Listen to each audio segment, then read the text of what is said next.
Very good evening, all.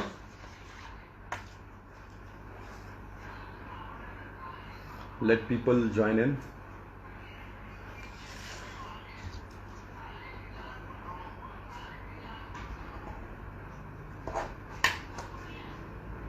Hi Rachita, hi Shweta, Twinkle, Deepak, Kuldeep. Kuldeep is a fast bowler, I guess. वही है ये. चिराग वर्मा, विदित, Rahul, Nishu, Varun, Vipin. Good evening, Nishu. Good evening, all. Physio Nazim, Dr. Sivaram, Rohira Ayush. अभी very good evening all. Very good evening Tanupriya. धीरे धीरे physios join in कर रहे हैं. और आज हमारे साथ जो गेस्ट है वो बहुत ही स्पेशल गेस्ट है. He is an IPL player. तो आई रिक्वेस्ट कि एक बार शेयर करने के बाद व्हाट्सएप पे ज़्यादा मेरे को मैसेजेस ना डालें, बिकॉज लाइव वीडियो है. तो let people join in. 25 physios अब तक हो चुके हैं. अभी मेरे साथ जो ज्वाइन करेंगे आज, he is the Sachin Rana. He is one of the great players in the history of cricket. Indian cricket में डोमेस्टिक लेवल पे, नेशनल लेवल पे उन्होंने 13 years of long career as a cricketer उनका रहा है. And he is the strength and training coach right now. Former IPL player. Let me try to connect him. So guys, एक बार मैं उनसे ज़रा स्मार्ट स्ट्रेंथ इंडिया को join in करवा लूँ. आई होप ये जो सेशन है वो मज़ेदार रहेगा आपके लिए, सबके लिए. Because being with a player, being in a sports team, और जो प्लेयर है वो फिजियोथेरेपिस्ट को बहुत क्लोजली जानते हैं. तो I am waiting for him to join. As a good host I arrived on time, and as a good guest he is late. तो ये हमारा कल्चर है, हम इसको छोड़ेंगे नहीं. इन द मीन वाइल, अगर स्ट्रेंथ ट्रेनिंग से अगर आपके दिमाग में कोई भी जुड़े हुए सवाल हों तो वो आप पूछ सकते हैं. Will include questions as well. Jas Batra, he is a player. Hello Jas, how are you? धीरे धीरे फिजियोज का नंबर, प्लेयर्स का नंबर बढ़ता जा रहा है. तो let me just message him.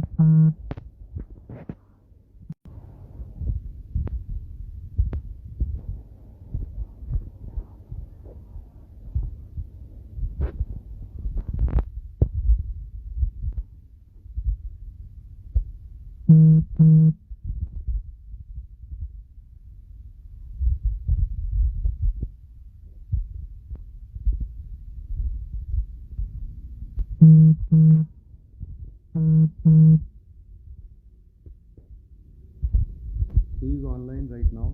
He will be joining me very soon.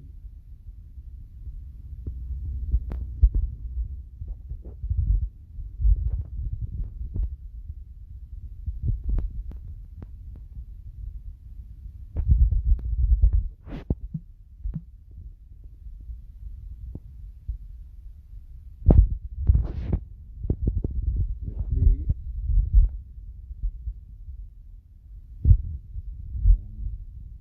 I'm sending him the message. He's online.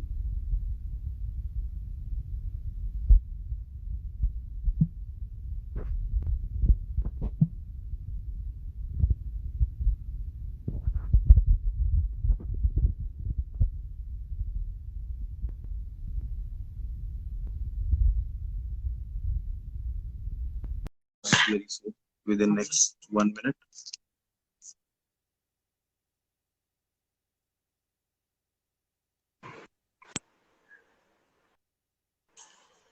Evening, Very Doc. good evening, Sachin sir. Already 53 participants have joined us, and Thank you everyone for joining in. जो लोग भी अभी तक आ चुके हैं. we are happy to see you doing all these live programs, sir. More love to you. और हमारे साथ जस बत्रा भी है, हमारा प्लेयर, और बहुत सारे फिजियोज हैं, बहुत सारे प्रैक्टाइजिंग फिजियोज हैं. Doctor Atul, he is from Maharashtra. Doctor Atul काले, जी. Kunal, Meenakshi. I know some of them personally, brother. Dr. Ram Siag is a very famous physio from Rajasthan, and ji. there are many good physios joining in. So, brother, I will wholeheartedly welcome you in Physio Samvad. This is the second episode. I started it yesterday only, and it's an honor to be sharing this space with you.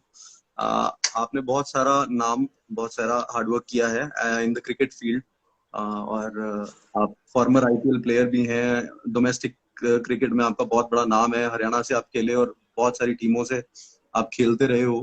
तो what is your journey till now in cricket? आप cricket से आपको बहुत सारा नाम मिला, बहुत सारा फेम मिला.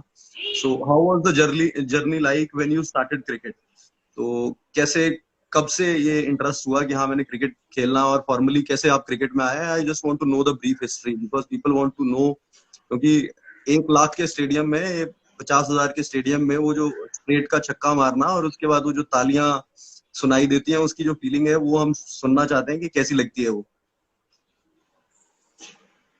देखिए, I mean, जो भी अब सौरभ तुमने बात बोली है कि नो डाउट अबाउट इट, जो the kind of feeling that you get जब इतने सारे लोगों के सामने जब आप खेल रहे हो, आपके लिए तालियां बजा रहे हैं सब, आपके लिए, आपको बेसिकली आपके everyone is behind you, they motivating you, they pushing you, तो वो उसका मुकाबला ही नहीं, उस चीज का मजा ही अलग है. वो कहते हैं ना कि नशे के जैसा है. हाँ, एक बार अगर उस चीज का नशा हो जाए तो it's very hard to get rid of that. और अब जब नहीं खेल रहे हैं तो definitely I do miss all those playing days. और रही बात जर्नी की शुरुआत करने की, तो मुझे तो जब से ध्यान है कि जब से होश संभाला था, मेरे ख्याल से मैं क्रिकेट ही खेल रहा था. प्लास्टिक वाले बैट और बॉल से, आई थिंक, जैसे सबकी शुरुआत होती है. Most of people start. और मेरे चाचा में इसके पीछे सबसे बड़ी एक मेरी प्रेरणा कह लीजिए, या जिनका हाथ था इसके पीछे, सारी जर्नी के पीछे, जो अनफॉर्चुनेटली हमारे बीच नहीं है. We lost his life to cancer 3 years बैक. तो उन्हीं का सारा एफर्ट था इनिशियल डेज में. जिस तरीके से उन्होंने मेरे को पहले बैकयार्ड क्रिकेट, और उसके बाद फिर अकेडमीज में, स्टेडियम्स में लेके जाना, और वहां से फिर ग्रेजुअली, आई मीन, एक बार जब जर्नी शुरू हुई तो फिर वो कड़ी जुड़ती चली गई, एक के बाद एक. मजा आने लगा. गेम को एंजॉय तो करते ही थे, और उसके बाद when your hard work meets talent वाला काम होता चला गया. तो भगवान ने थोड़ा बहुत टैलेंट दिया था, और thankfully the luck also played its part, and I ended up playing for so many years. I'm really thankful for that. Right. तो एज अ चाइल्ड आप किस क्रिकेटर को मतलब आइडियल मानते थे कि हाँ ये मेरा आइडियल होगा, जिसको आप देख के सीखते थे कि हाँ इस जैसा प्लेयर बनना है मुझे? देखो, जिस टाइम पे मैं बड़ा हो रहा था, टेलीविजन 93 94 में जब पहली बार, 92 वर्ल्ड कप एक्चुअली पहली बार मुझे ध्यान है कि कोई क्रिकेट मैच देखा था मैंने, जो एक मेमोरी है. उसके बाद से जब से देखा तो फिर तो एक ही नाम होता था उसमें, तो कोई और दूसरा नाम था ही नहीं सचिन तेंदुलकर के अलावा. सचिन तेंदुलकर जो था वो सचिन राणा था, सब वैसा ही बनना चाहते थे. उनसे पहले जो थे कपिल देव, गावस्कर जी, और जो लोग और भी ग्रेट इंडियन क्रिकेट के, उनको तो खैर हमने कभी खेलते ऐसे देखा नहीं, नाम ही सुना था. लेकिन जब ऑब्वियसली जो आपकी आंखों के सामने होता है, जिसे आप देख रहे होते हैं, तो you tend to idealise that person more. और मेरे साथ भी वही हुआ. Sachin Tendulkar, like millions of Indians before me, and I mean not before me, but when I was growing up and after that as well. कितनी सारी generations को उन्होंने inspire किया. जी. तो सचिन सर, आपका बहुत क्लोज रिलेशन रहा है स्पोर्ट्स में, क्रिकेट के साथ स्पेशली. और क्रिकेटिंग स्पोर्ट्स के अंदर, हम किसी भी स्पोर्ट्स में हम देखते हैं जो ऑन फील्ड स्पोर्ट्स हैं, उसमें इंजरीज होती हैं. तो आपको भी कभी ऐसी कोई इंजरी से गुजरना पड़ा हो? और अगर कोई वो इंजरी थी तो आप किस हद तक मानते हैं कि फिजियोथेरेपिस्ट का रोल है किसी टीम में? देखिए, फॉर्चुनेटली और अनफॉर्चुनेटली क्रिकेट सर्कल भी में भी मेरे दोस्त और मेरे जो कोलीग्स थे वो साथ खेलने वाले सब मेरे को इंजरी मैन के तौर पे बुलाते थे। इंजरी मैन का नाम मुझे दे रखा था। Okay.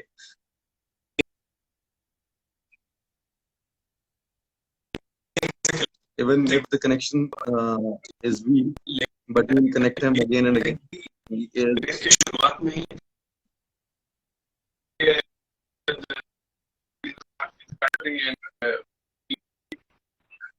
मैं बोलूंगा कि बहुत ही मैंने अपना मिस बचाया है।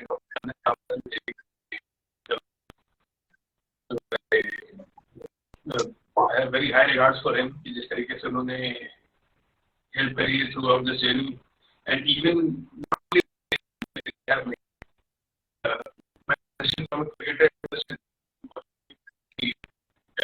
बड़ा आता है। brother. There is some there is some there is some problem with the नहीं कि अगर net cycle.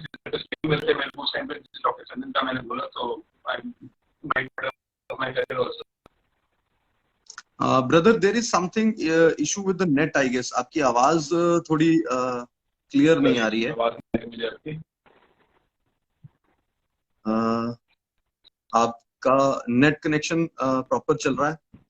ये टेक्निकल इश्यूज हैं, हम धीरे धीरे एज ए कंट्री इस चीज से बाहर निकलेंगे। हमें भी 5G चाहिए होगा लगता है।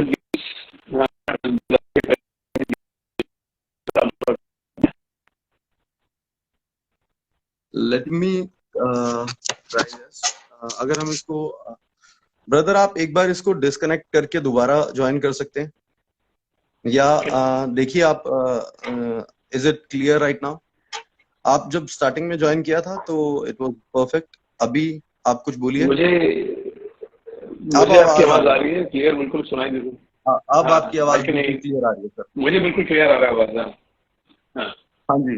तो सर मैं आपका जो क्वेश्चन था जो मैंने पूछा था कि एक फिजियो कितना इंपॉर्टेंट है स्पोर्ट्स इंजरी को डील करने के लिए, उसका आंसर हम क्लियरली नहीं सुन पाए थे। और बहुत सारे फिजियोज हैं, बडिंग फिजियोज हैं जो सुनना चाहते हैं इस चीज का आंसर कि हाउ इम्पोर्टेंट इज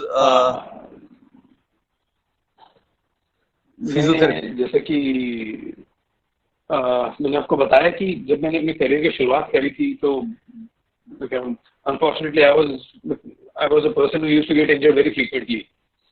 लेकिन अपने करियर के शुरुआत में ही एक बहुत अच्छे फिजियो से मेरी मुलाकात हुई, डॉक्टर चंदन चावला जो दिल्ली में प्रैक्टिस करते हैं। और उनकी वजह से ही मैं बोलूंगा कि मेरा बहुत सारा जो इंजरीज की वजह से मेरे करियर में ब्रेक आ सकते थे वो बच गए बड़े सारे। Okay. The kind of rehab that he put me into and the kind of rehab work और जिस तरीके से उन्होंने सब कुछ टैकल किया वो बहुत ही काबिल तारीफ था। right. और एक कितनी इम्पोर्टेंस है फिजियो की वो तो उसको तो मतलब you can not doubt one bit कितना इम्पोर्टेंट है एक अच्छा टीम के साथ फिजियो होना एक स्पोर्ट्समैन के लिए। right. कोई भी छोटे मोटे इंजरीज निगल्स कई बार just to get you back on the ground after a small niggle or an injury जितना जल्दी वो आपको वापस ला सकते हैं या फिर कई बार कोई बहुत मेजर इंजरी होने से बचा देना उसको कैसे टैकल करना है जी। बल्कि जैसा आपने बोला कि एक फिजियो का तो है ही है रोल बट अब क्योंकि पिछले 5-6 साल में जब एक प्रॉपर ट्रेनिंग और एक अच्छे ट्रेनर्स के साथ काम करना शुरू किया तो भी इन चीजों की भी इंपॉर्टेंस हमको पता चलती है। एक रैंडम ट्रेनिंग और एक प्रॉपर स्ट्रक्चर ट्रेनिंग में कितना डिफरेंस है। Can work wonders for you in your performance and keeping you fit। तो बॉस एक आपने क्रिकेट से ट्रांजिशन किया स्ट्रेंथ एंड कंडीशनिंग में और आप अब काफी famous strength and conditioning coach हैं। आप दिल्ली टीम के साथ मेरे साथ हम टीम के साथ दोनों इकट्ठे एसोसिएटेड थे और दैट इज व्हाई मतलब I know the kind of dedication that you put in work और उसी लिए मैं आपको इनवाइट किया आज फिजियो संवाद के मंच पे बिकॉज लोगों को ऐसा लगता है कि स्ट्रेंथ ट्रेनर्स और फिजियोज जो हैं वो कोलैबोरेशन में काम नहीं कर सकते, कुछ ना कुछ कॉन्फ्लिक्ट है जो बना रहता है, जबकि हमारे बीच में कभी ऐसा कोई इशू नहीं हुआ। What is the fine line that you think के एक फिजियो और स्ट्रेंथ ट्रेनर को आपस में मेंटेन रखनी चाहिए ताकि जो स्ट्रेंथ एंड कंडीशनिंग का जो एक डिपार्टमेंट है वो सेपरेट है ट्रीटमेंट से जो कि फिजियोथेरेपिस्ट करता है। So what are the basic things that we as a team of strength and conditioning coach and physio should keep in mind? क्या ध्यान रखना चाहिए हमें? और आप क्या बेसिक चीज फॉलो करते हो? देखो सौरभ, जैसे कि हमने सीजन के शुरुआत में जैसे हम बात कर रहे थे, जब कैंप्स के दौरान हम मिले, ट्रायल्स के दौरान, तो we try to come to this understanding कि अपने अपना जो स्कोप ऑफ प्रैक्टिस में हम रहेंगे और किस तरीके से हम काम करेंगे। और आई थिंक बहुत ही बखूबी हम दोनों ने इस चीज को हैंडल किया throughout the communication is season. Important, talking to each हाँ, अदर। कम्युनिकेशन प्लस दूसरा ये कि अपना स्कोप ऑफ प्रैक्टिस पता होना भी बड़ा जरूरी है। जी बहुत आसान होता है कि बहुत हम लोग ये देखते आए हैं, आजकल भी ऐसा होता है कि जो फिजियोज हैं वही ट्रेनर भी बन जाते हैं, ट्रेनर वाला काम भी कर रहे होते हैं, या फिर ट्रेनर्स डॉक्टर वाला काम भी कर रहे होते हैं, जो जबकि दोनों कंप्लीटली डिफरेंट फील्ड्स हैं, अपने आप में दोनों अलग अलग स्पेशलाइज्ड फील्ड्स हैं। राइट। तो ये चीज समझना कि कहाँ पे आपकी प्रैक्टिस की एक बाउंड्री आ गई है कि यहाँ से आगे अब दूसरे बंदे का काम शुरू होता है। एंड कम्युनिकेशन, जब आप एक टीम के साथ काम कर रहे हैं तो आई थिंक और ज्यादा इंपॉर्टेंट हो जाता है कि आप दोनों कम्युनिकेट करके, तो basically you guys are on the same page, जी कि कॉन्ट्राडिक्टरी चीजें ना हो रही हो, कि ट्रीटमेंट टेबल पे कुछ और काम हो रहा है और फिर जिम में या फिर ग्राउंड पे कुछ और तरीके से काम हो रहा है जो बिल्कुल ही दोनों को कॉन्ट्राडिक्ट कर रहा है आपस में। Right. So it's important to be on the same page and work on towards the same goal, which is the betterment of the athlete, और उसको फिट रखना या फिर इंजरी से जल्दी उसको वापस लेके आना। आई थिंक वो बहुत जरूरी हो जाता है ऐसे में। बिल्कुल सच कहा सर। ये कई बार अपनी ईगोस को भी थोड़ा साइड में रख के काम करना पड़ता है ऐसे में। राइट। तो सर अब हम आते हैं स्ट्रेंथ एंड कंडीशनिंग पे। Since you are into strength and conditioning, और आप काफी सारी टीम्स के साथ इंटरनेशनल लेवल पे आप एज अ प्लेयर भी रहे हो और एज अ कोच भी रहे हो अब स्ट्रेंथ एंड कंडीशनिंग के। तो what are the basic requirements जो प्री मैच रिक्वायरमेंट्स होती हैं? सपोज एक फील्ड गेम है क्रिकेट, तो वार्म अप के अंदर मेजर कंपोनेंट्स कौन से हैं जो आप ध्यान में रखते हो कि दिस शुड बी इंक्लूडेड? क्या होना चाहिए एक ऑप्टिमम, एक अच्छा वार्म अप सेशन जो है वो क्या कंप्राइज करता है? उसमें क्या कंपोनेंट्स होने चाहिए? कौन से मसल्स, क्या activities? What is the aim of warm up basically? किस चीज को आप फोकस करोगे?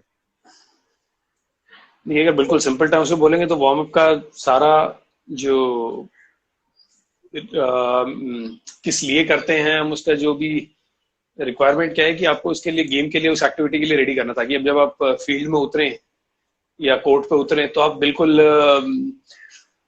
जो बोलते हैं ऑप्टिमल फिजिकल कंडीशन में हो, ready to go basically. Right. और जब हम शुरू करते हैं तो कुछ चीजें हैं जो basically you have to tick the boxes कि ये सब चीजें हमने कवर करी हैं। और कई बार इनको सिंपल रखें तो ज्यादा अच्छा है, बहुत ज्यादा कॉम्प्लिकेट ना करें किसी भी चीज को, even for the athletes and for yourself. So अगर बेसिक कंपोनेंट्स की हम बात करें तो सबसे पहले जो हम स्टेबिलिटी, मोबिलिटी, फिर activation, dynamic stretches, and then activating the muscles which are going to be used in the activity.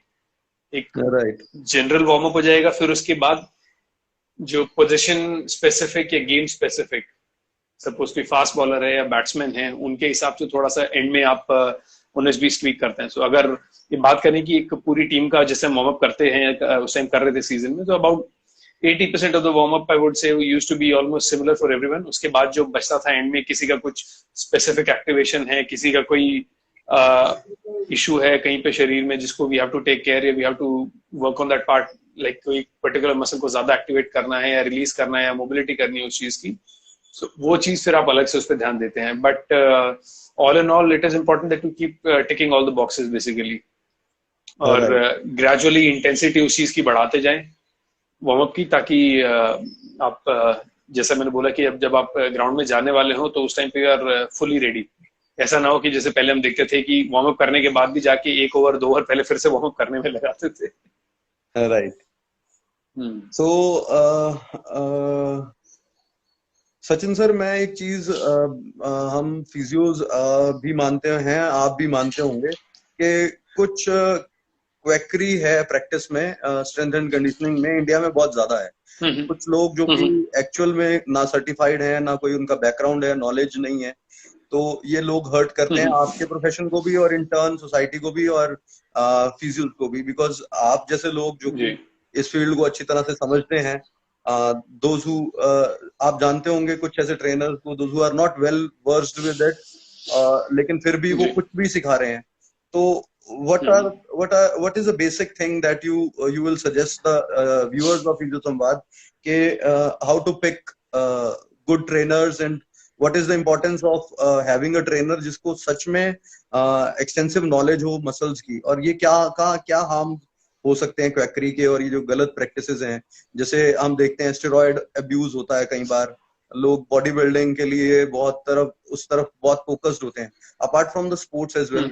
आपके पास कई सारे ऐसे लोग आते हैं, जैसे गोल्फर्स के साथ आप काम करते हो, या कुछ ऐसे लोग हैं जो बॉडी बिल्डिंग में जाना चाहते हैं, तो अब्यूज होता है, स्टेरॉयड अब्यूज, तो आप उस इशू को कैसे एड्रेस करोगे? क्या देखते हो आप उस चीज में, क्या गलत है? ये चीज तो है सौरभ की स्टेरॉइड और ये सप्लीमेंट अब्यूज तो है ही, नो डाउट अबाउट इट, क्योंकि मार्केट भी ऐसी है, the way they market themselves, वो सब लोगों को हमेशा ही लगता है कि ये मैजिक पिल है, आप अगर ये लोगे तो एवरीथिंग इज सॉर्टेड, कि आप सुपर ह्यूमन बन जाओगे या बेस्ट बन जाओगे अपनी फील्ड में, जो कि सही नहीं है जी। और दूसरा, वो मार्केट के उनके जैसे तरीके होते हैं सप्लीमेंट और स्टेरॉइड तक छोड़े तो सप्लीमेंट इंडस्ट्री के भी कि उनका यही है कि अगर आप या तो आप इसे लोगे तो कुछ अमेजिंग अचीव कर लोगे, या फिर if you are not taking it you are missing out on something very important.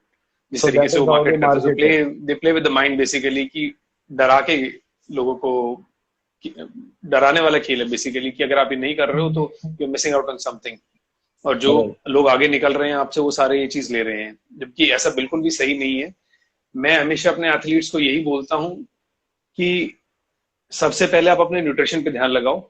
अगर आपका न्यूट्रिशन ऑन पॉइंट है तो इन चीजों की जरूरत नहीं पड़ती, क्योंकि सप्लीमेंट इंडस्ट्री वैसे भी इतनी कोई रेगुलेटेड नहीं है, किस सप्लीमेंट में कितने अमाउंट में क्या हमें मिल रहा है क्या नहीं मिल रहा है, these are very difficult to जज। अगर कुछ प्लेयर्स के थोड़ी बहुत रेप्यूटेड कंपनीज को अगर हम छोड़ दें, डोपिंग में भी फंस सकते हैं कुछ प्लेयर्स, जब अगर वो बिल्कुल फंस सकते हैं। और ये बार बार जब एंटी डोपिंग सेमिनार्स भी होते हैं बीसीसीआई की तरफ से, जो सीजन से पहले मैंडेटरी हैं, सब लोग सारे प्लेयर्स अटेंड करते हैं, सारा कोचिंग स्टाफ अटेंड करता है, वो लोग भी बार बार यही बोलते हैं हर बार कि we don't endorse any of the supplements. वाडा या नाडा जो भी हैं, ये कोई भी नहीं इनको एंडोर्स करती या वो एनकरेज नहीं करती प्लेयर्स को ये सब सप्लीमेंट लेने के लिए जी। अगर ऐसी कोई आपकी रिक्वायरमेंट है तो you go consult a specialist, specialised nutritionist. वो आपके अगर कोई टेस्ट अगर कुछ कराते हैं, वो ब्लड टेस्ट या एनी अदर टेस्ट, और उसमें कुछ आपका लगता है कि कोई स्पेसिफिक इश्यू है आपके शरीर में या किसी चीज की डेफिशिएंसी है, वो आपको रेकमेंड करते हैं, then you go ahead with it.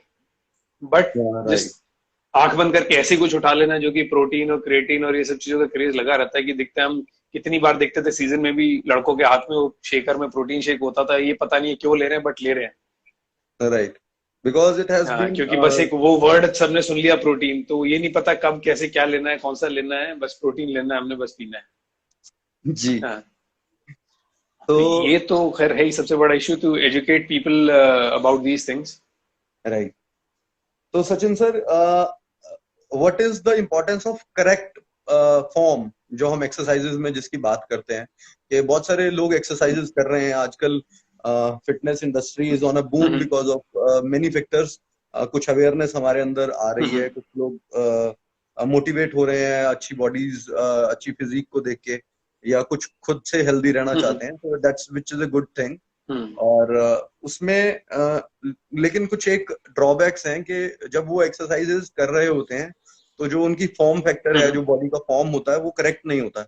आप भी नोटिस करते हो कि बहुत सारी जो ट्रिक मूवमेंट्स करते हैं पेशेंट्स या क्लाइंट्स आपके करते होंगे टू कॉम्पनसेट, तो ये कितना जरूरी है कि फॉर्म करेक्ट हो एक्सरसाइजेस की? बिकॉज जैसे मसल्स को एक्टिवेट कर रहे हैं, कुछ लोग गलत भी एक्सरसाइजेस कर रहे होते हैं and they and up injuring themselves, तो वो क्या इंपॉर्टेंस है उसकी?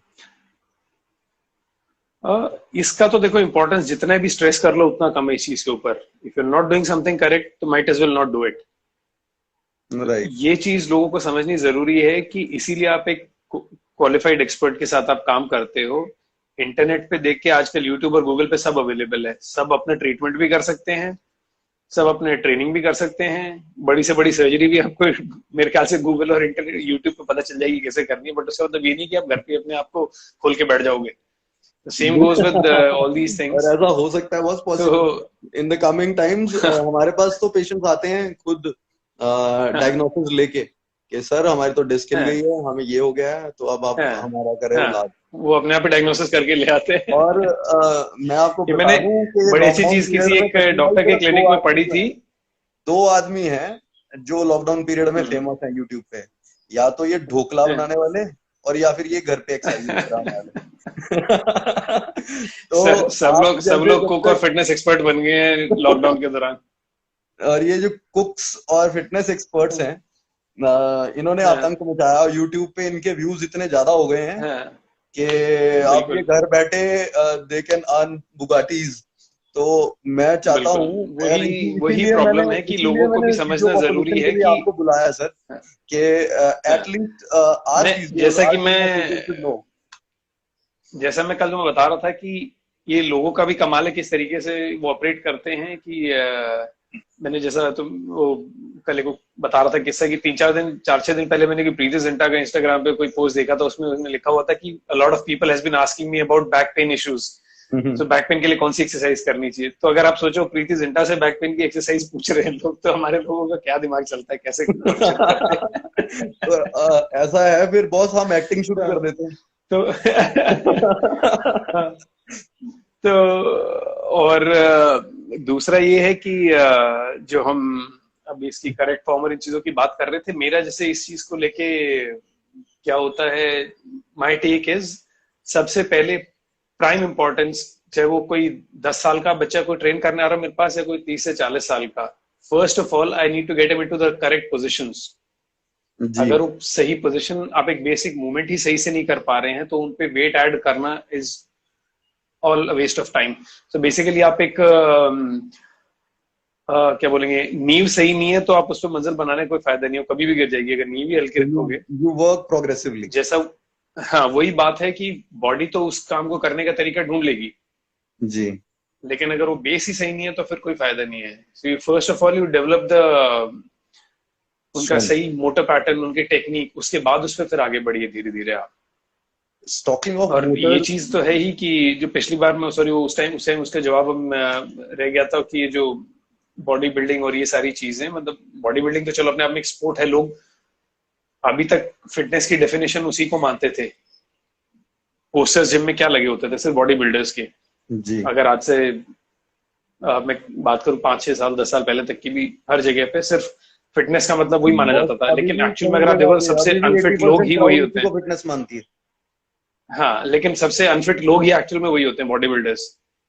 ओके। और या बॉडी बिल्डिंग करना मतलब अगर हम बात करें अनफिट एजन की, फंक्शनल कुछ नहीं है, उनकी फंक्शनैलिटी नहीं होती उनके अंदर कुछ भी, राइट। शो टॉकिंग के ऑफ, लिए। Those muscles, they their loose muscles are for agility. So, not for go. हाँ, right. No doubt. I mean they work very very hard over the years, और वो भी सालों साल की, कितने सालों की उनकी मेहनत होती है, बहुत ज्यादा डिसिप्लिन चाहिए होता है, नो डाउट अबाउट इट। लेकिन नॉर्मल इंसान क्या वो अचीव कर सकता है? बिल्कुल भी नहीं। So we are trying to run after something that's not even achievable, जो हमें मिलेगा भी नहीं कभी। एक प्रोफेशनल बॉडी बिल्डर जैसा आप कभी नहीं बनोगे। हाँ, आप एक प्रोबेबली एक एमेचर एथलीट जैसे जरूर बन सकते हो, एक लीन, अच्छे muscular, good functional body. That will be more helpful for you in the long term rather than having like a 20 inch का बाइसेप या 56 इंच का सीना। आपने कभी किसी ऐसे बॉडी बिल्डर को क्रिकेट में देखा? नॉट रियली, बट बड़े सारे लड़कों ने बॉडी कोशिश करी बिल्डर है जो प्लेइंग बड़े बड़े क्रिकेट विल बी बाइसेप्स और वेरी चेस्ट बना डिफिकल्ट फॉर हिम, के। although he'll get lots of ads I guess. नहीं नहीं, आई डाउट। एड्स मिलेंगे उनको रन बनाने से, विकेट लेने से। आई थिंक कोई अगर देखा तो एक ही देखा, अफगानिस्तान के एक बॉलर थे, वर्ल्ड कप में खेल रहे थे, वो एमेचर बॉडी बिल्डर भी थे। वाओ। विकेट लेने के बाद हर टाइम वो अपने ऐसे बाइसेप्स दिखाते थे यूं करके। पिछले वर्ल्ड कप में खेल रहे थे वो। राइट। तो बॉस लेकिन वही है जैसे हम बात कर रहे थे कि यू हैव टू अंडरस्टैंड कि आपके स्पोर्ट के लिए क्या जरूरी है, किस चीज पे आपको काम करना है। राइट, यू वर्क विद अलग अलग स्पोर्ट गोल्फर्स की एंड अलग यू अलग वर्क विद डिमांड है। क्रिकेटर्स, आप दोनों अलग अलग फील्ड्स में काम करते हो, तो what basic difference you find? जो एक्टिविटी इन्वॉल्वमेंट है दोनों की अलग अलग है, डिमांड सॉरी, स्पोर्ट्स की अलग है। किस किस में? गोल्फर्स और क्रिकेटर्स में आपका दोनों एरिया ऑफ इंटरेस्ट रहा है। क्रिकेट तो रग रग में है, और गोल्फ भी आपके आसपास ही है, क्योंकि गोल्फ में भी वो स्विंग होता है छक्का मारने वाला। तो how do you differentiate these two games? मतलब क्या रिक्वायरमेंट डिफरेंट हो जाती है एज अ ट्रेनर, आप क्या अप्रोच करते हो एज अ कोच? देखो, बैटिंग की अगर हम बात करें तो गोल्फ स्विंग और बैटिंग मतलब मिलते जुलती चीजें हैं। जो आपकी रोटेशनल वर्क होता है, जो शोल्डर एंड हिप सेपरेशन आपको चाहिए, या उसके बाद आपकी रोटेशन जो हिप से आके फिर आपके जो स्लिंग्स काम करते हैं, posterior slings, anterior slings, we have to train them. जो राइट। रोटेशनल पावर है वो चाहिए हमें। How you generate the force of the ground, जैसे गोल्फ में तो स्पेशली एक स्टैटिक पोजीशन से आपने पूरी फोर्स जनरेट करनी है एकदम से ही रोटेशन में जाके, और आपका हिप शोल्डर सेपरेशन कितना अच्छा है, आपकी थोरेसिक मोबिलिटी कितनी अच्छी है, ये सब चीजें ध्यान में आती हैं। क्रिकेट में फिर एस्पेक्ट्स अलग अलग हो जाते हैं। बैट्समैन को अगर हम देखें, या फिर स्पिनर है, फास्ट बॉलर है, उन पे फिर थोड़ा अलग तरीके से काम किया जाता है। अब फास्ट बॉलर में भी जैसे अगर हम देखें तो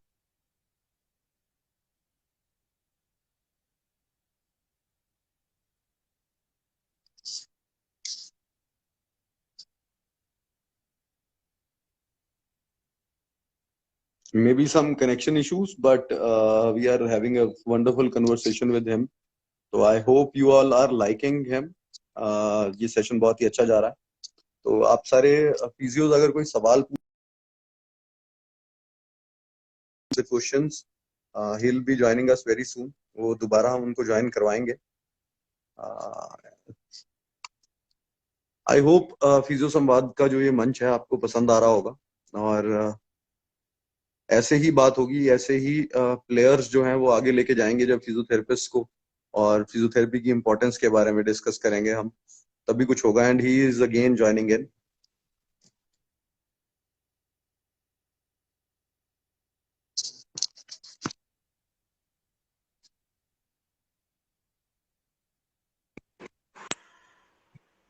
सर आप, मेरे को लगता है आप प्रोटीन शेक पीने गए थे बीच में, मुझे पता चल गया।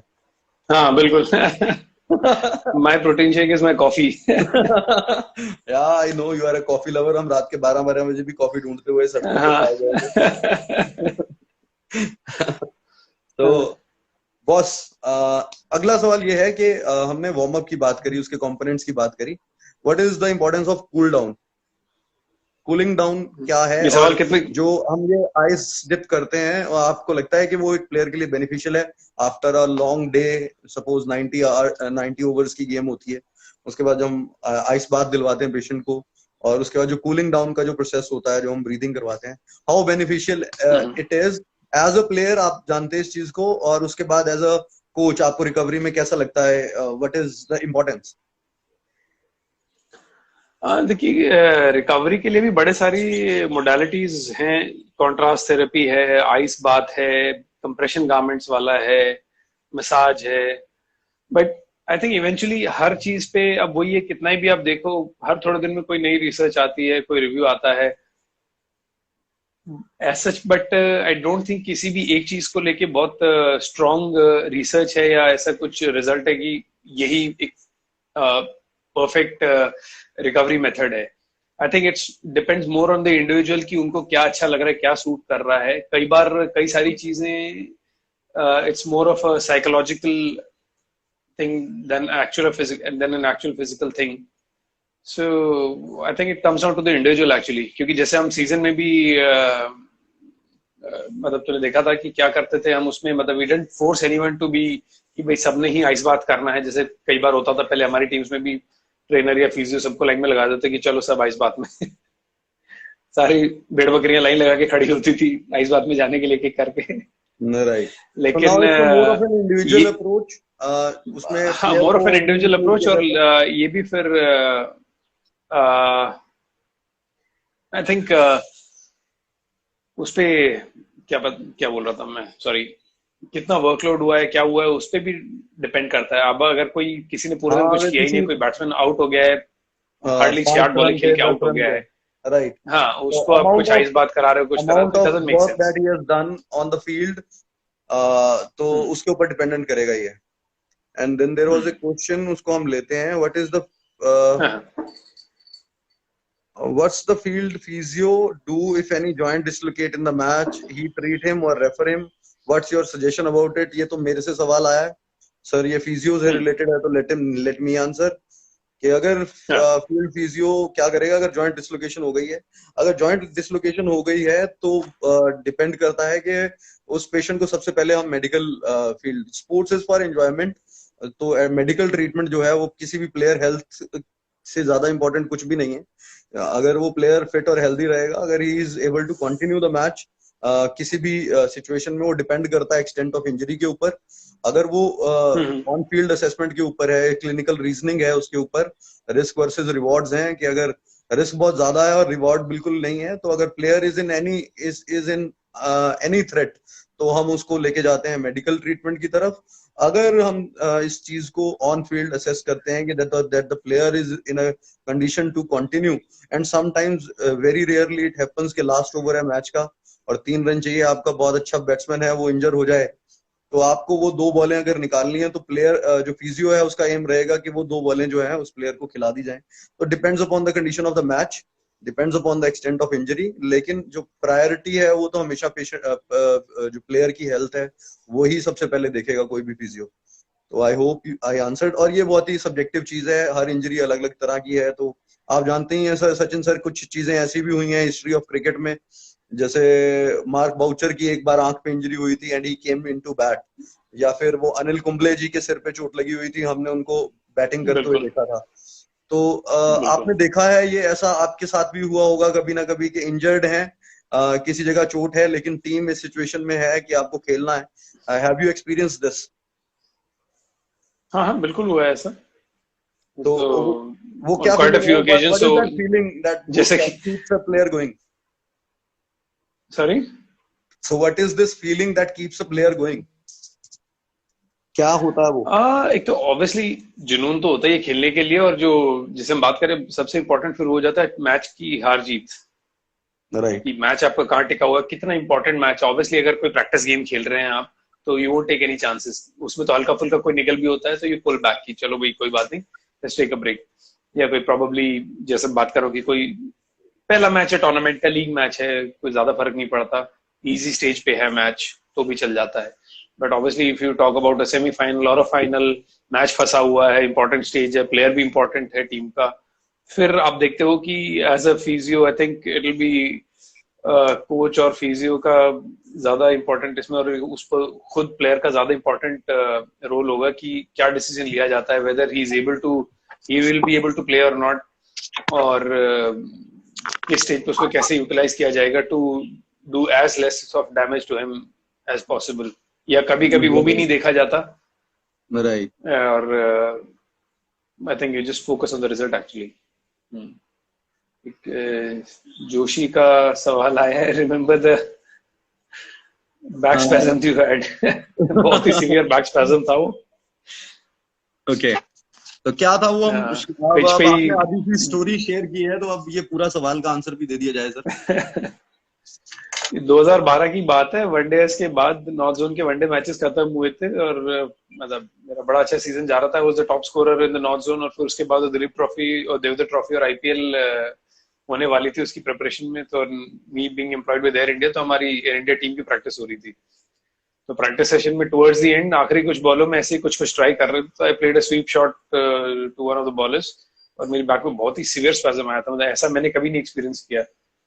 राइट। मेरे ख्याल से मैं 1.5 से 2 घंटे सिर्फ उधर ही पिच के ऊपर ही लेटा हुआ था, इधर से उधर पलट भी नहीं पा रहा था।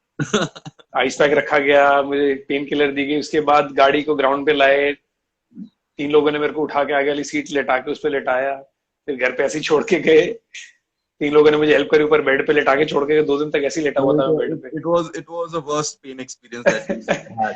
बहुत बुरा स्पैज्म था, और उसकी वजह से मेरे वो देवदत्त ट्रॉफी भी पूरा मिस हो गया था। बहुत Okay. ही Disheartening होता इट है। Was very disappointing. Yeah. तो एक प्लेयर के लिए इंजरी बहुत ही खतरनाक है। और what inspired you to be a strength and fitness coach? अभी एक बीच में क्वेश्चन आ रहा था तब आप बोल रहे थे what brought you here as a strength and conditioning coach, because आपने गेम खेली एज अ प्लेयर और अब आप स्ट्रेंथ एंड कंडीशनिंग में हैं, because you have the insights what the game needs, और आप एज अ प्लेयर सोचते हैं। मैंने ये कई बार सीजन में भी फील किया है, because I felt that you are thinking in the same way the team is thinking. जो players के दिमाग में चल रहा है वही सचिन के दिमाग में चल रहा है. So how important is it and how you made this transition?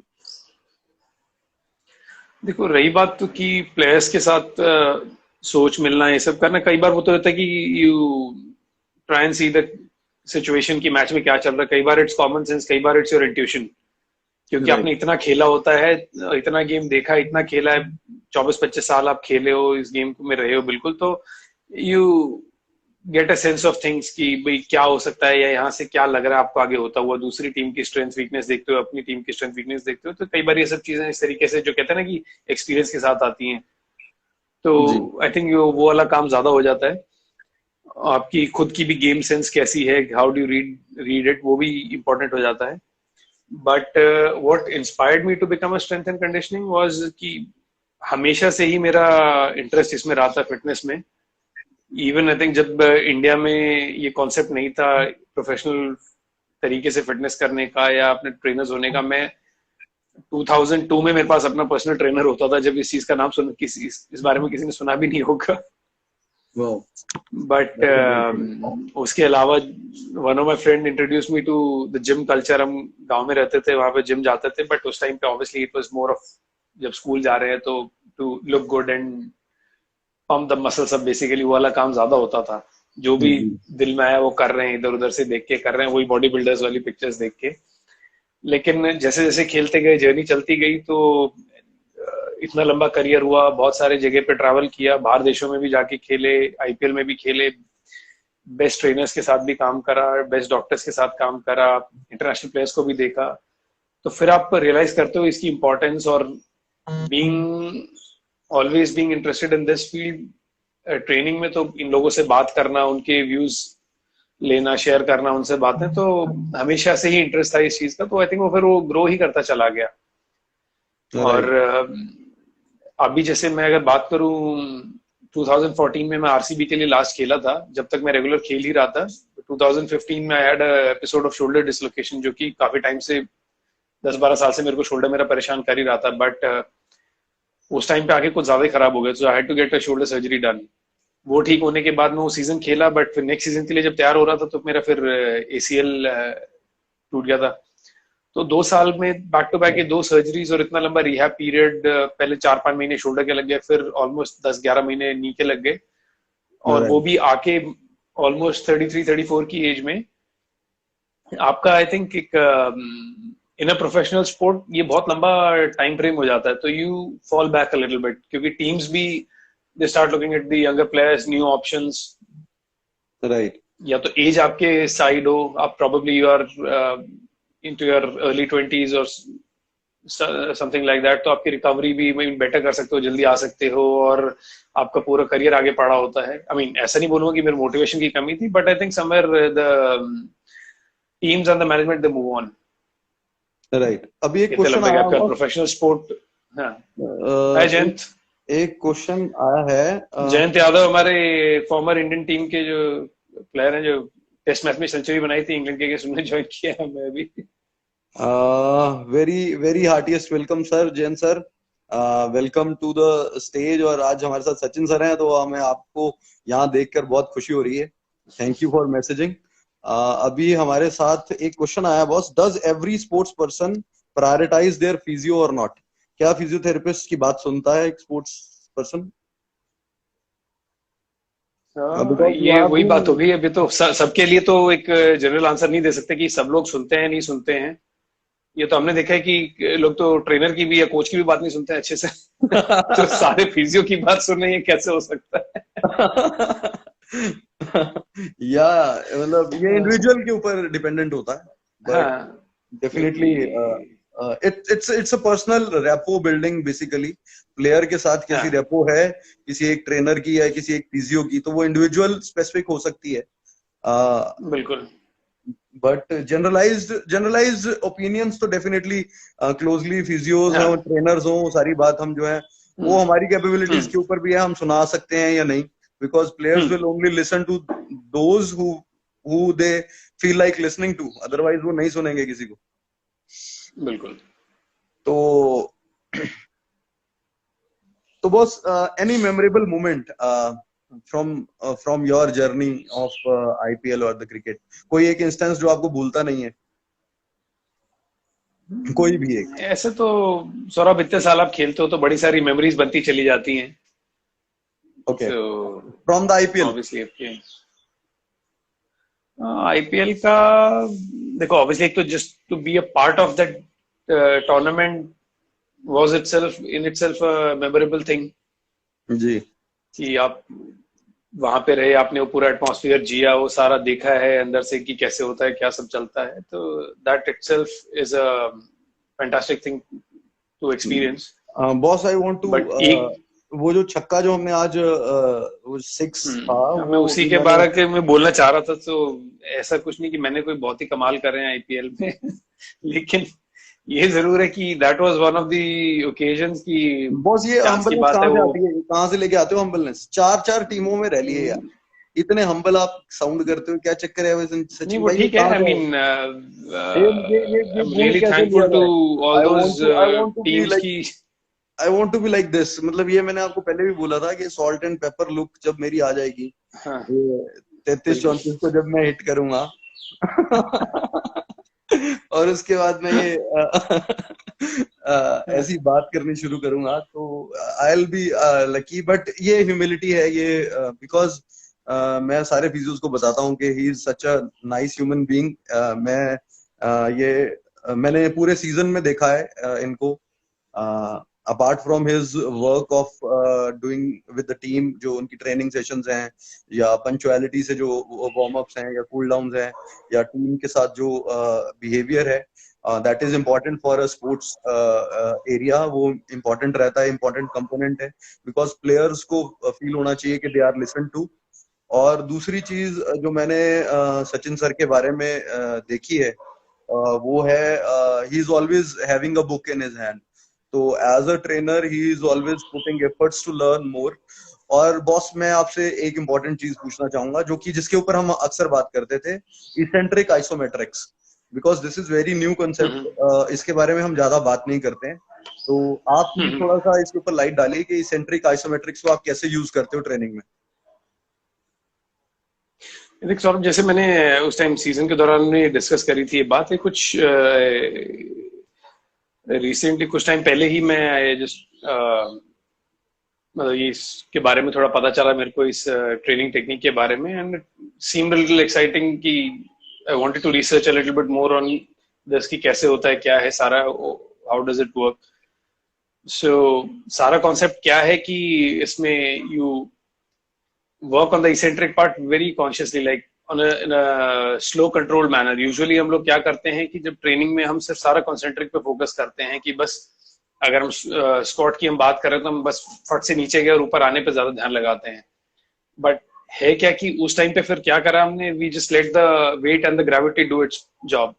हमारी मसल्स ने तो ना के बराबर ही काम किया। It was more like a free fall वाला काम हो जाता है। आप जल्दी से नीचे आते हो and you use your stretch reflex in काम, आपको बाउंस करके आप ऊपर से नीचे आते हो। So, इसमें क्या है कि I mean specially all these major movements में जब आप करते हो इसेंट्रिक आइसोमेट्रिक स्लो, अगर आप मूवमेंट कर रहे हो, suppose we target eccentric part to 4 to 5 seconds, आप कंट्रोल तरीके से नीचे जा रहे हो, your muscles are working that much harder in a control manner, और instead of your tendons, ligaments, ये supporting structures, they taking all the load, आपकी मसल्स लोड ले रही है, एंड जो उनका एक्चुअल काम है to work as shock absorbers, वो उस तरीके से वो काम कर रही हैं। और उनको उसका क्या टर्म बोलूंगा मैं, सॉरी, तो इसेंट्रिक पार्ट कंप्लीट करने के बाद we hold the isometric part for a few seconds, 2 to 5 seconds, and then we try and do explosive concentric work. Okay. So जो ट्राइफेजिक ट्रेनिंग की अगर हम बात करें, जिसमें वो तीनों को अलग अलग करके आप ट्रेन करते हो, उसमें इस टेक्निक में वो तीनों ही एक साथ तीनों को आप टारगेट कर लेते हो। तो आप slow work in the beginning, then you controlled hold it, eccentric, then and then you hold isometric, explosive movements, हाँ and third part is हाँ, explosive movement. हाँ, so That's rather than cool. bouncing off एकदम से after the end of eccentric part, आप उसको hold करते हो जाके 2-3 सेकंड के लिए, and then you start with the concentric part. There is one comment that Brock Lesnar explained this in one of his videos, and it's really beneficial. Yes, many of athletes use it, and it's a very new concept. And me and लेकिन Sachin इसमें sir भी were वही है कि discussing it's a lot. About it's a very good concept to get your movements correct, जो movements की हम बात कर रहे थे शुरू में, क्योंकि अब बहुत ज्यादा कॉन्शियसली ये अपनी मूवमेंट्स करते हो इसमें कंट्रोल तरीके से, सो आपका जो न्यूरोमस्कुलर जो ट्रेनिंग भी बहुत अच्छी हो रही है इसमें, कि you are doing everything in a correct manner, बड़ी स्लो ध्यान के साथ आप कर रहे हैं। अगर हम स्क्वाट पे ही टिके, कि स्क्वाट को कितने कंट्रोल तरीके से आप कर रहे हैं, उसमें बिल्कुल just focusing on the moment पूरे टाइम पे, बिल्कुल आपका सारा ध्यान नहीं है, rather than just going up and down mindlessly. Right. So it's about focus, it's about consciousness, it's about breathing, it's about you are looking on to what you are doing exactly in the Everything right form. combined. क्योंकि यही मैं लड़कों को बताता रहता हूँ हमेशा कि training is not only about going to the gym and lifting weights. जो Right. अब ये हमने क्वेश्चन रिकवरी की आया, बात करी, which is better, calisthenics or the weight training? देखिए कैलिस्थेनिक्स भी this concept is catching up, लेकिन चक्कर वही है कि फिटनेस इंडस्ट्री में हर 5-10 साल में कोई नया एक चीज आती है, एक नया सेट ऑफ इन थिंग, नया क्रेज आता है फिर वो चला जाता है।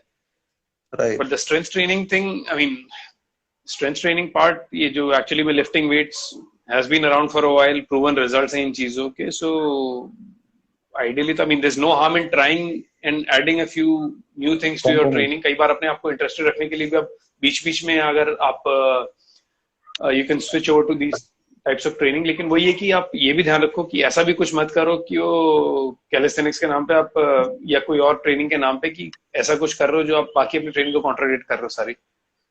Right. Just try and be in that zone कि जो आपके काम आने वाला है या जो आपके काम की चीजें हैं। राइट। तो बॉस ऐसा नहीं कि आप एक बार इधर जा रहे हो, एक बार उधर जा रहे हो, एक बार कहीं और जा रहे हो। गगन वत्स हमारा प्लेयर है, and he says I like your unilateral concept of training, so what's that? देखिए यूनिलैटरल का मैं भी आई मीन ज्यादा फोकस इसीलिए मैं करता हूँ क्योंकि जैसे हम खेलते हैं, भागते हैं, हम चलते हैं, तो ऑब्वियसली हम किसी भी टाइम पे हम we are transferring our weight from one limb to the other. Right. तो इट मेक सेंस कि हम उसी तरीके से ही ट्रेन करें ज्यादा। राइट। प्लस बायलैटरल ट्रेनिंग में कई बार क्या होता है कि जो आपका कोई वीकर लिम्ब है तो जो स्ट्रॉन्गर लिम्ब है वो कॉम्पेंसेट कर देता है, और मूवमेंट डेफिशिएंसी या मूवमेंट कंपेंसेशन आने के चांसेस भी ज्यादा होते हैं। ऐसा नहीं है कि मैं नहीं कराता बिल्कुल, बट एक पॉइंट ऑफ टाइम के बाद जब एक लेवल ऑफ कॉम्पिटेंसी अचीव कर लेता है ट्रेनिंग, तो उसके बाद I try and focus more on the unilateral part. और साथ साथ उसमें वो है कि you get more bang for your buck वाला काम है कि एक तीर से दो शिकार टाइप की। यूनिलैटरल में आपका अगर आप शोल्डर प्रेस भी कर रहे हैं सिंगल आर्म, तो आपका दूसरी साइड का आपका स्टेबिलिटी ट्रेनिंग वैसे ही हो रहा है, ऑटोमेटिकली आपका एंटी लैटरल फ्लेक्शन वर्क वैसे ही हो रहा है। राइट। तो अगर सपोज साइड प्लैंक ना करें और आप सिर्फ ये कर रहे हैं तो it will compensate for that. it will give you the same result, right? हाँ। प्लस आपका जो वीकर साइड है उसको बड़े आराम से आप गेज कर सकते हैं कि कौन सा साइड आपका वीक है, और उस पर उसी तरीके से आप काम भी कर सकते हैं। ओके। स्ट्रेंथ डेफिशिएंसीज को बेसिकली आप केटर बेटर कर सकते हैं। क्वेश्चन है अबाउट स्ट्रेचिंग, और उसके बाद एक दो सवाल और लेंगे हम। What is the importance of stretching? Do you, because बहुत सारी चीजें हैं, कुछ कहते हैं कि प्री मैच स्ट्रेचिंग या प्री वर्कआउट स्ट्रेचिंग जो है वो इंपॉर्टेंट है, और हिट रिलेटेड क्वेश्चन है, हाई इंटेंसिटी इंटरवल ट्रेनिंग जो है उससे रिलेटेड है, बिकॉज बहुत सारे कंसेप्ट हैं ट्रेनिंग के अंदर, अलग अलग इंडिविजुअल स्पेसिफिक रिक्वायरमेंट होती हैं। तो HIIT से रिलेटेड एक क्वेश्चन है, और एक क्वेश्चन है रिलेटेड स्ट्रेचिंग से कि प्री वर्कआउट स्ट्रेच बेटर है या पोस्ट वर्कआउट स्ट्रेच बेटर है। इंडिविजुअली देखिए वो मैं जानता हूँ कि रिसर्चेज में कुछ को पहले बताया गया अच्छा, कुछ को बाद में, लेकिन इंडिविजुअली एज अ प्लेयर आपको क्या लगता है? Is it better to stretch it before workout और बाद में? और दूसरा क्वेश्चन है हिट के बारे में, HIIT। सौरभ इसमें वही है कि स्ट्रेचिंग के लेके भी जो रिसर्चर बोल रही है कि ऑब्वियसली स्टैटिक स्ट्रेचिंग का तो काम नहीं है ज्यादा, specially before the game. It's more about getting the mobility going और डायनामिक स्ट्रेचेस और मसल एक्टिवेशन। और ये चीज हमने अपनी टीम के साथ भी करी है, उनसे भी हमने जो फीडबैक लिया था वो भी यही बोलते हैं कि they feel more prepared and the body is in a better state before they go out to play, rather than जो पहले हम जैसे करते थे स्टैटिक स्ट्रेचिंग, वो जो 10-10 15-15 सेकंड के होल्ड्स करे जाते थे पहले जी। और वो तो आई थिंक कितनी सारी रिसर्च है उसके ऊपर कि that also leads to deficiency in power production और ये सारी चीजें। probably after the game you can still think about it, या फिर प्री गेम अगर हम बात करें कि किसी को अगर ऐसा कोई इशू है, किसी प्लेयर को कोई इंजरी है या कोई स्पेसिफिक चीज हम उसकी टारगेट कर रहे हैं, सो जिसका डिसीजन डॉक्टर और ट्रेनर ने मिलकर लिया है, तो you can still do it, but as a general exercise या routine I wouldn't do it before a activity, static stretching. Okay तो अभी अगला सवाल था हिट के बारे में, हाई इंटेंसिटी इंटरवल ट्रेनिंग जो है, हाई इंटरवल इंटेंसिटी ट्रेनिंग वो जो है हिट, तो do you find it useful? Because ये वेट रिडक्शन के लिए बहुत सारे लोग इसको यूज करते हैं, और क्या क्या लगता है इसके रिजल्ट्स आ रहे हैं sir? Have you ever tried it? देखो, सबसे पहली बात तो हमें तो जो भी लोग सुन रहे हैं उनको ये बता दूं कि weight reduction is all about your nutrition, calories in versus calories out, as simple as that. Because अभी एक कितना और भी आप कॉम्प्लिकेट कर लो, कैसे ही बता दो, और क्वेश्चन आया, चाहे आप HIIT कर लो कुछ भी कर लो। इसी के साथ जुड़ा हुआ क्वेश्चन भी आया था कि is it important to go to gym to gain weight? Because ये दोनों क्वेश्चंस बड़े कंबाइंड है, बिकॉज हिट का कांसेप्ट जो है वो वेट रिडक्शन के आसपास, वेट गेन और weight loss happens in the kitchen, not in the gym. तो ये मैसेज दे दीजिए सर, ये अभी आया था क्वेश्चन। बिल्कुल, तो वेट गेन और weight loss is all in the kitchen, what you eat, what you do with your nutrition. लेकिन HIIT की अगर हम बात करें, देखो no doubt it's a wonderful form of training, क्योंकि एक तो कम टाइम में आप ज्यादा रिजल्ट, क्योंकि सबके पास टाइम नहीं होता है कि वो 1-1.5 घंटा जाके ट्रेनिंग कर पाए, तो कम टाइम में ज्यादा रिजल्ट, प्लस साथ में आपकी स्ट्रेंथ के साथ साथ वो कार्डियो वर्क भी आपका साथ में हो जाता है। सो दो चीजें आप साथ में हिट कर रहे हो जी, you are constantly at it, और आपके जो मेटाबॉलिज्म में ज्यादा देर तक फायर करता रहता है, आपके हार्ट रेट ज्यादा एलिवेटेड रहता है, तो इवन आफ्टर दैट जो हम बोलते हैं पोस्ट वर्कआउट, जो आपकी ऑक्सीजन रिक्वायरमेंट है, सारी चीजें एलिवेटेड रहती है कुछ ज्यादा टाइम तक, एक स्टेडी स्टेट की बजाय। कोई भी आप हाई इंटेंसिटी वर्क करेंगे तो these things also help in कि आप एक्सरसाइज के बाद भी वो कांस्टेंट वो आपका मेटाबॉलिज्म ऑन है और आपका वो एनर्जी कंजम्पशन चले जा रहा है, नॉट, मैं नहीं बोलूंगा फैट बर्निंग चले जा रही है, बट क्या आपका एनर्जी कंजम्पशन चले जा रहा है कि right boss. Fat burning would be the wrong thing to use, क्योंकि कैलोरी जब आपकी एनर्जी कंजम्पशन हो रही है बॉडी में, तो आपकी even your muscles are getting used up and the fat as well. तो बाद में वही है कि उसके बाद आप क्या करते हो, the kind of nutrition that you take to fuel yourself, वो इंपॉर्टेंट है फिर। राइट। अभी एक क्वेश्चन है, sir is there any difference between sports physio and MSK physio, because most of the physio said same treatment in both question. ये शायद question मेरी तरफ डायरेक्टेड है, तो can you guide us? Sports physio और MSK physios के treatment techniques और tools थोड़े से डिफरेंट हो सकते हैं, बिकॉज जो स्पोर्ट्स की रिक्वायरमेंट है वो थोड़ी सी अलग हो जाती है, स्पोर्ट्स का एनवायरनमेंट थोड़ा डिफरेंट होता है, और जो कॉरस्पॉन्डिंग सिलेबस है स्पोर्ट्स फिजियो का वो मोर स्पोर्ट्स ओरिएंटेड होता है, तो वो ज्यादा बेटर इक्विप्ड होते हैं। लेकिन me being a manual therapist, me being background of a musculoskeletal physio, मैं स्पोर्ट्स में काम करता हूँ, और मेरी गवाही तो सचिन सर दे सकते हैं कि मैं कैसा काम करता हूँ। तो ऐसा नहीं है कि आप अगर स्पोर्ट्स फिजियो नहीं है तो आप स्पोर्ट्स फील्ड को नहीं देख सकते, लेकिन डेफिनेटली अगर कोई स्पोर्ट्स फिजियो है तो उसको उस तरह से ट्रेन किया गया है, उसको उसका सिलेबस उस तरह से है।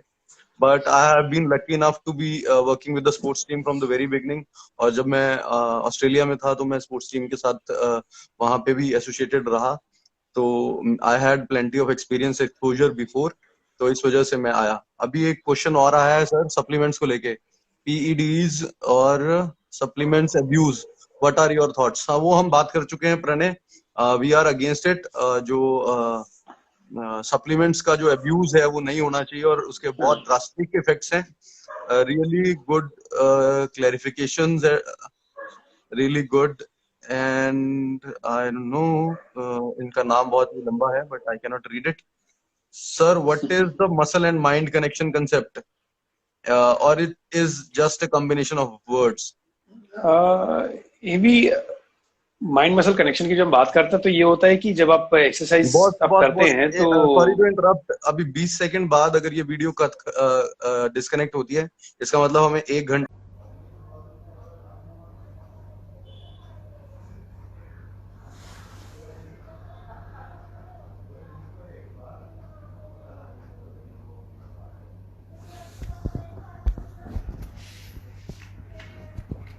Smart Strength India, welcome back. Yes.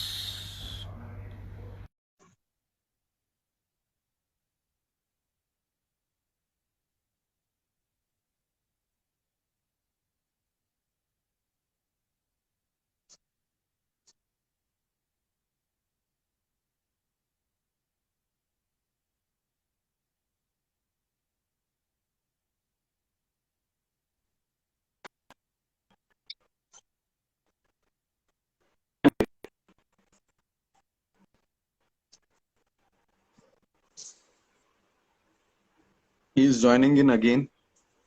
हाँ वो बॉस 1 घंटे की इसकी लिमिट होती है, उसके बाद दोबारा से शुरू होता है ये। हाँ तो फिर दोबारा से हमारे साथ लोग आ गए हैं और पीपल आर ज्वाइनिंग इन फ्लॉक्स यार, मतलब अभी भी फटाफट से ज्वाइन हो गए हम दोबारा से। आपकी आवाज अभी क्लियर हो जाएगी, अभी कनेक्शन थोड़ा स्टेबल हो जाएगा। तो आपको आवाज आ रही है मेरी? हाँ मुझे आवाज आ रही है। डेफिनेटली, ठीक है। सचिन सर, अब हम कुछ लास्ट के 10-12 सवाल जो हैं वो लेते हैं, बिकॉज 10-12 मिनट लूंगा, 10-12 सवाल लेंगे तो हम 2 घंटे खा जाएंगे। but it's an honor again. I'll say I'm thankful कि आप लाइव आए हो इस सेशन में, बिकॉज वीडियोस के लिए एक बहुत ही इंपॉर्टेंट और बहुत ही इंस्पायरिंग चीज होती है जब क्रिकेट में ना किसी को इंजरी होती है और वो प्लेयर को ट्रीट करने के लिए एक फिजियो अपना जो किट लेके जाता है, and he is on TV. And I have grown as a physio. जब मैं स्टूडेंट था तो मैं उस चीज को चेरिश करता था कि being a physio we are the part of the team. और जिन प्लेयर्स को हम चौके छक्के लगाते हुए या विकेटें लेते हुए देखते थे और इंडिया के लिए चेरिश करते थे, उसी उसी सर्कल में काम करना हमारे लिए भी प्राउड की बात होती है, और वो बहुत सारे फिजियोस चेरिश करते हैं उस बात को। तो being with a sports person is like, ये हमारी एक टीम वर्क है, और जितने आप डिपेंडेंट हैं हमारे ऊपर, हम भी उतने ही डिपेंडेंट हैं आपके ऊपर। और मैं भी मतलब मेरा ये रिक्वेस्ट होता है, मतलब चाहे मैं सहवाग सर से मिला हूँ, चाहे गौतम भाई से, चाहे आपसे, या क्रिकेटिंग सर्कल में जब भी मैं काम कर रहा होता हूँ, तो मेरी यही इंटेंशन रहती है कि मैं अपनी फील्ड को, फिजियोथेरेपी को एक अच्छे ढंग से आगे रख सकूं प्लेयर्स के, कि उनको ठीक कर सकूं, उनको बेनिफिट दे सकूं। बिकॉज एक इंजरी प्लेयर के करियर के लिए कितनी खतरनाक हो सकती है, you know and you have seen it. तो वही हमारा रूल है। तो हार्टिएस्ट थैंक्स कि आप आए हो यहाँ पे, थैंक यू। एंड अब हम लेंगे 1-2 सवाल और, जो हम बात कर रहे थे, जो आप बात कर रहे थे, जो टॉपिक था, अब हम उसको भी ले सकते हैं या नए सवाल भी हम ले सकते हैं। और एक एवी का रह गया था, जो माइंड मसल की हम बात कर रहे थे, जी जो माइंड मसल कनेक्शन की हम बात करते हैं, तो उसमें यही होता है कि rather than doing something mindlessly, आप कोई एक्सरसाइज कर रहे हो, आप इधर उधर ध्यान है आप करे जा रहे हो भाई। तो जो रिसर्च बोलती है कि अगर आप सपोज फॉर एग्जांपल अगर आप बाइसेप की कोई एक्सरसाइज कर रहे हो, तो if you concentrate, put your mind here, कि ये विजुअलाइज करते हो कि हाँ ये मसल ऐसे काम कर रही है, this is contracting, this is pulling my arm up, तो उसका जो रिजल्टेंट है वो रिजल्ट ज्यादा है बेटर होगा। दैट्स हाँ थोड़ा बेटर होता है rather than going about anything mindlessly. Right, जो कॉन्सेप्ट बोलता है वो ये बोलता है। ऑब्वियसली जब हम एक्सरसाइजेस को डिफाइन करते हैं तो हाँ यही होता है कि movement for a particular, achieving a particular goal is exercise. Writing A B C D for you and for me is an easy stuff, लेकिन वो एक बच्चे के लिए एबीसीडी जो है वो एक्सरसाइज है, बिकॉज वो उसके लिए टफ है, हमारे लिए इजी है। तो अगर हम एबीसी लिख लें, इट वॉन्ट बेनिफिट अस। जो रिक्वायरमेंट है इंडिविजुअल की, जो एम, जो हमारे लिए डिफिकल्ट चीज है, उसको बार बार अगर हम रिपीट करते हैं तभी वो एक्सरसाइज बनती है। तो बिल्कुल। Repetition is exercise of a difficult thing that you are not able to do it right now, ताकि आप उसको रिपीट करके मास्टर कर लो और आपको अगली बार वो इजी लगने लगे। बिल्कुल।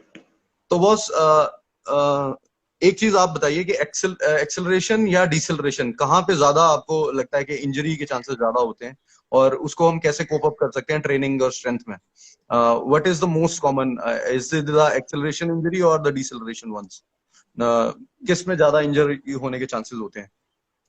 देखिए, सबसे ज्यादा इंजरीज तो सौरभ जैसे भी आपको पता होगा कि डिसेलरेशन में ही होती हैं। जी जो सबसे अगर मेजर इंजरी बताएं स्पोर्ट की, किसी भी फील्ड स्पोर्ट की, जो एसीएल या एंकल या कोई भी चीजें, जी। डिसेलरेशन या चेंज ऑफ डायरेक्शन के टाइम पे ही ज्यादातर तो ये सब आप चीजें होती इसमें हैं। जिम के अंदर कौन से कंपोनेंट्स पे फोकस करते हो बेसिकली? जैसे स्ट्रेंथ ट्रेनिंग के लिए हमारे पास वेट्स हैं, या फिर थेराबैंड से ट्रेनिंग है, या फिर आप बैलेंस इंप्रूव करने के ऊपर काम करते हो? तो कौन कौन से बेसिक कंपोनेंट्स हैं जिन चीजों के ऊपर हाईलाइट करते हो, और कौन से वो जनरलाइज्ड इक्विपमेंट टूल्स हैं जो यूज करता है एक ट्रेनर या एक स्ट्रेंथ कोच, जो प्रॉप्स हैं या देखिए, टूल्स हैं? मैं पर्सनली तो I am not a big fan of machines, जो असिस्टेड, जो फिक्स्ड मशीन्स होती हैं। राइट। अनलेस अंटिल कोई बहुत ही बिगनर लेवल पे है, या कोई रिहैब में है, या कोई रिस्ट्रिक्शन है किसी को किसी चीज की, तब जाके हम कोई स्पेसिफिक मशीन यूज करते हैं उसके लिए। Otherwise what I prefer is going free weights, चाहे वो डंबल्स हों या बार्बल्स हों, इस तरीके से। ये इनिशियली चाहे बॉडी वेट से भी काम करना पड़े, but it's more about moving freely in space rather than किसी किसी मशीन पे रिलाई करके। और जो हम बात करें डिसेलरेशन पे काम करने की, तो I also what I make sure is, जब हम काम कर रहे हैं एक एथलीट के साथ, तो अगर वो बिगिनर या इंटरमीडिएट लेवल का है, तो जैसे मैंने बताया, सबसे पहले तो उनकी मूवमेंट्स करेक्ट करना, उसके बाद उनको लेके आना कि उनकी सही लैंडिंग टेक्निक, ब्रेकिंग अच्छी कराना बेसिकली।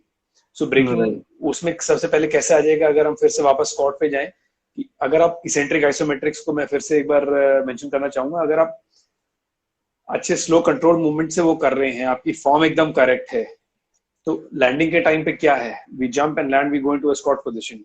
राइट। मूवमेंट सारी वही है, आप हिंज करते हो, आपकी मसल्स सारा स्ट्रेन लेती हैं, rather than getting that shock, जो हम बोलते हैं ना कि जाके आप जोर से किसी चीज को लगते हो, उसकी बजाय your ankle, your tendons, your muscles, everything takes the strain off. एक स्प्रिंग की तरह काम करते हैं वो, शॉक एब्जॉर्बर की तरह राइट।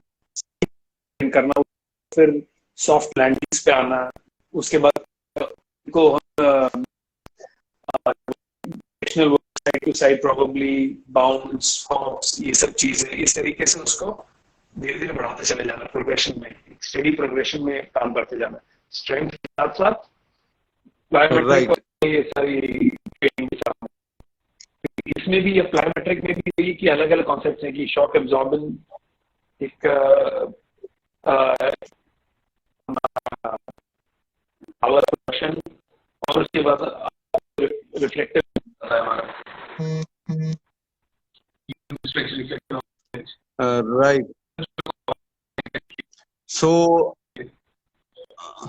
सो सचिन सर, अब हम अपने लास्ट राउंड पे हैं, लास्ट लैप है, लास्ट सम अप करते सॉरी। हैं।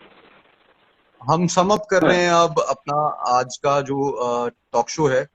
आपका कनेक्शन, इज इट ऑडिबल? हाँ, अभी आ रही है आवाज। तो अभी हम I guess now the connection is stable और आपको मेरी आवाज आ रही है। तो मैं coming on to the last thing that is important right now is COVID-19 की वजह से सारे लोग अंदर हैं। तो what is your suggestion to all the viewers listening to it, और importance of one-to-one strength training क्या है? अगर आप जिम में जा रहे हैं और उसके अलावा अगर आप one-to-one ट्रेनिंग कर रहे हैं, तो what are the benefits? जैसे smart strength India is doing excellent job, जो आप प्लेयर्स के साथ और प्रोफेशनल एथलीट्स के साथ काफी ट्रेनिंग करते हैं, और आपके सेशंस काफी फेमस हैं प्लेयर्स के बीच में। तो आप मेरे को दोनों चीजों का बता दीजिए एक बार, कि कोविड-19 के लिए हमारे लिसनर्स जो हैं, हमारे जो व्यूअर्स हैं, वो क्या करें, और जो इंडिविजुअल ट्रेनिंग सेशन है वो दोनों अलग अलग जो है, how is it better than going to a gym और समथिंग, बिकॉज ये तो डेफिनेटली है कि आप फोकस रहते हैं, आपके one on one training sessions हैं, तो how is it better, how is it different, दोनों चीजें बता दीजिए सर। देखिए, अगर सबसे पहले हम इसकी कोविड की बात करें तो no doubt, I mean this is something the world has never seen before.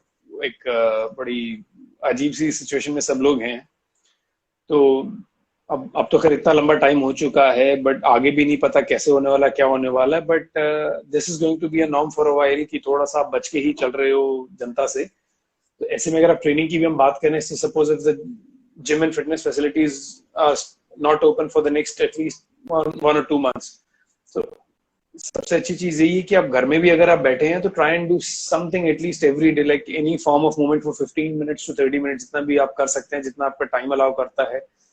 जो भी आपके पास इक्विपमेंट है उसके हिसाब से, I mean what I am doing is with my clients, जो भी इक्विपमेंट उनके पास है या नहीं है, और घर में जो भी चीजें अवेलेबल हैं उसको हम किस तरीके से मैनेज कर सकते हैं to work towards their goals.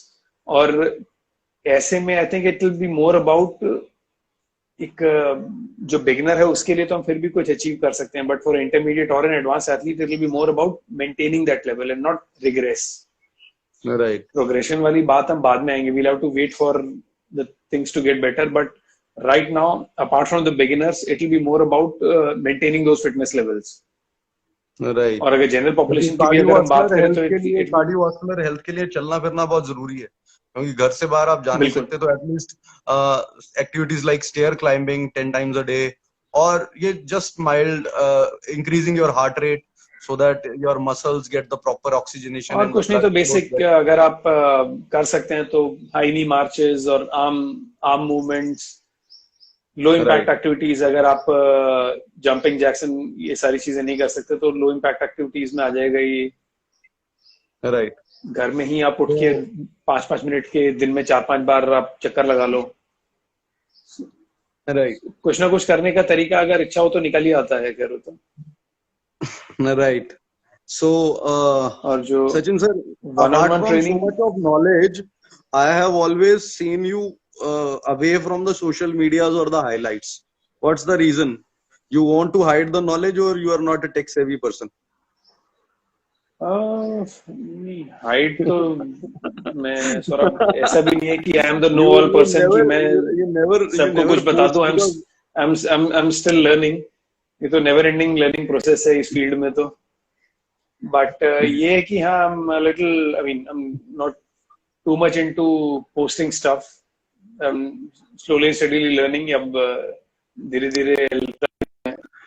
But here's a suggestion from my side, because people like you who have been through this should come on social media a lot more, because जो लोग हैं वो सुनना चाहते हैं quality stuff, or the concepts of it, the concept of mindfulness training, the concept of eccentric isometrics, the concept of focusing on the individual requirements of a individual. Very few trainers whom I have met have been able to achieve this level, and it happens very rarely. So I'll suggest you as my friend and as my brother, that we all physios will be benefited, and all the public, all the players will be benefited if you come on certain kind of social medias and show us, tell us certain forms of exercises. तो मेरी request रहेगी कि आप कुछ exercises, कुछ right forms जो हैं वो आप डालिए। और डेफिनेटली जैसे मैंने बिगनिंग में बोला था कि कोलैबोरेशन जो है डेफिनेटली आंसर है स्ट्रेंथ एंड कंडीशनिंग कोचेस का और फिजियोस का, और ये टीम ट्रेनिंग का पार्ट होता है और बहुत ही इंपॉर्टेंट चीज है, कंपोनेंट है। तो thank you Sachin sir for being the part of it. और जितने भी लोग इस चैट शो को देख रहे हैं, जो भी हमारे साथ जुड़े हुए हैं, वो स्मार्ट स्ट्रेंथ इंडिया को फॉलो कर सकते हैं इंस्टाग्राम पे। और जैसा कि मैंने अभी रिक्वेस्ट की है और उन्होंने मेरे को प्रॉमिस किया है, ही विल बी पोस्टिंग वीडियोस। आपने किया नहीं है सर, सचिन सर कर दो प्लीज प्रॉमिस यार, इज्जत रख लो मेरी। I will try and start a YouTube channel जिसपे मैं थोड़ा सा इसके ट्रेनिंग टिप्स के बारे में बात करना शुरू करूँ, and I'll be a little more active on Instagram as well. बिल्कुल सर, But बिल्कुल। thank you अगर आप everyone for joining in and listening to us and giving your valuable time to us. Thank you so much Sachin sir. मैं आपका ये जो हमारा session है ये यूट्यूब पे भी अपलोड करूंगा, because the world needs to know about the ins and outs of proper strength training, strength conditioning की क्या इंपॉर्टेंस है, और जितना आपका एक्सटेंसिव एक्सपीरियंस है क्रिकेट में, स्पोर्ट्स में, वो हम सबके लिए बेनिफिशियल होगा as a team, as a community, as a society, as human beings. Thank you so much for accepting my invitation and being so humble, being so kind to join me. Thank you so much, Thank you, brother. Saurabh. Thank you, Saurabh. Thank See you so you soon. much. ये corona खत्म होता है तो sir आऊंगा Yeah. मैं coffee पीने, फिर हम चलेंगे कॉफी पीने। बिल्कुल बिल्कुल। चलो, thank you Thank everyone. you, sir. Bye bye.